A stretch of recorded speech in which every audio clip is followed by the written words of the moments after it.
Welcome back to the news at 10.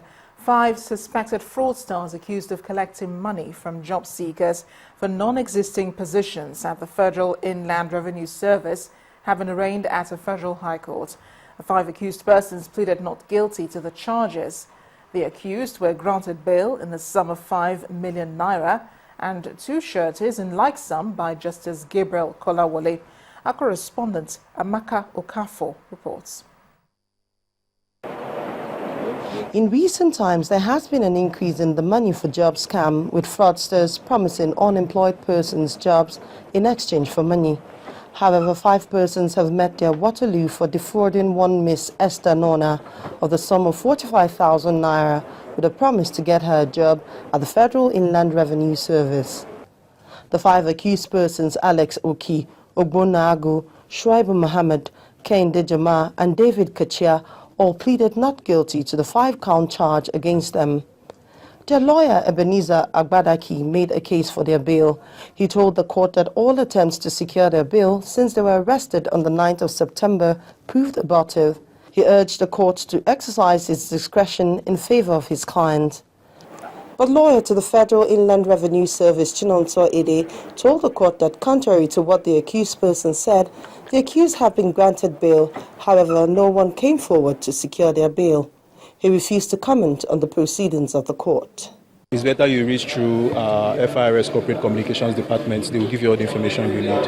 Well, the affidavit you submitted, what were the contents? Like I said, FIRS has a policy on making official statements.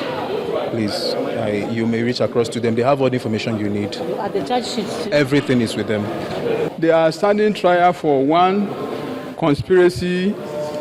Secondly, that they assume the character of the staff of Federal Inland Revenue. And thirdly, that they assume the character of the Federal Inland Revenue and collected money from one lady. First, the sum of 10,000 naira, second 15 naira, and another one 15,000, and promising to get a job for her at the Inland Revenue. Trial Judge Justice Gabriel Kolawole granted all the accused persons bail to the tune of 5 million naira each and 2 sureties in like sum. He said one of the sureties must be a civil servant of not less than 10 years in the civil service, and that the surety must produce a letter from his superior confirming his employment.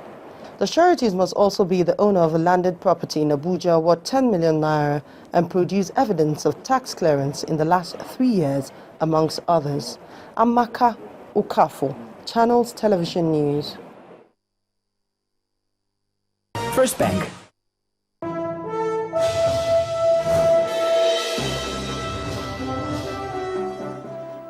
Hello and welcome to Business News. The federal government has announced plans to transform the nation's cocoa industry by generating revenue from its byproducts. The new initiative was announced by the Minister of Trade and Investment, Mr. Olusegun Aganga, at a meeting in Abuja. He explained that beyond the production of over 400,000 metric tons of cocoa annually in the country, there's a need to make its products competitive at the international market. Although Naira weakened marginally by 0.15% against the dollar on the interbank market on Monday on a renewed surge in dollar demand, this is despite of the sale of about $112 million by total. Now, the local currency fell to 165 to the dollar compared with 164.74 it closed at on Friday, owing to increased dollar demand from importers and corporations stocking up for year-end sales. The Naira had recovered from a 7-month low last week as the central bank took steps to prop it up. Nigerian Breweries PLC is taking steps to scale up local production of high-energy foods in the country and create a steady market for Nigerian farmers. The company has signed a memorandum of understanding with the Ministry of Agriculture for the development and commercialization of hybrid sorghum, a low-end product with vast potential for value adding. We are signing this MOU as a beginning of a plan of a strategic partnership for sorghum in Nigeria that will scale up the access of probably about 2.5 million farmers to high-quality sorghum varieties in Nigeria. These are the plans and targets upon which the new Memorandum of Understanding between the Ministry of Agriculture and the Nigerian Breweries PLC was drawn up. The Minister of Agriculture said a private company investment on high-yielding sorghum hybrids is the reason why this partnership is possible today.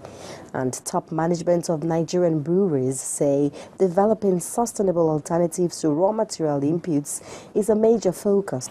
Anywhere we operate, we want to identify with the country's initiatives in reducing poverty via employment generation. Today, through local sourcing and what I may call agreement with suppliers, with farmers, we provide and maintain jobs for over 250,000 farmers producing sorghum. The value added is reason why sorghum, a low-value crop, is for the Nigerian breweries a target crop for large-scale commercial production and key support for agriculture transformation in Nigeria. We firmly believe in the economics and maybe also the moral impetus of increasing local sourcing.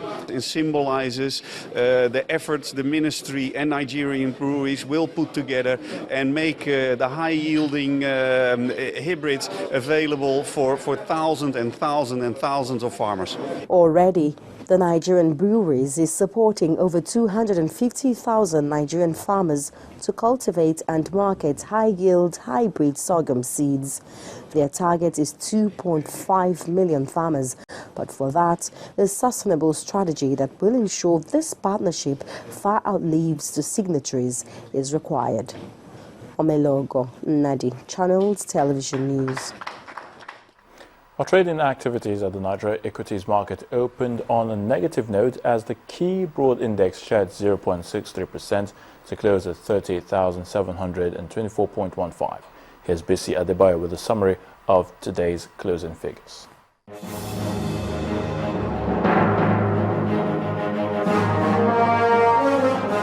Hello and welcome to the stock market reports.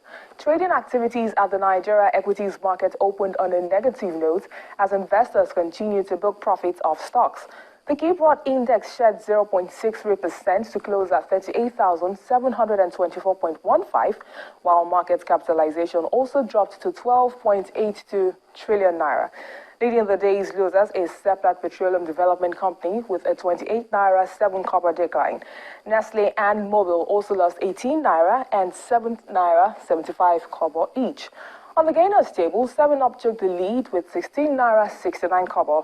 PZ and ETI also posted gains less than 1 naira each. On the activity chart, Transco pulled the highest volume at 41.17 million units ahead of Zenith Bank and Access Bank. At the close of the session, investors staked 3.8 billion naira for 241.6 million shares in 4,434 deals. And that's a wrap on the stock market reports. I am Bisi Adebayo.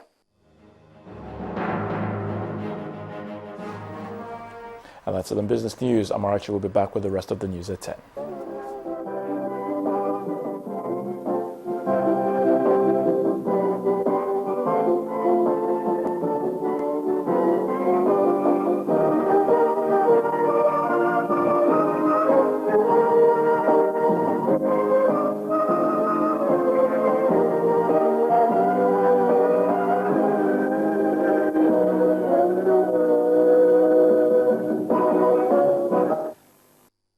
First Bank.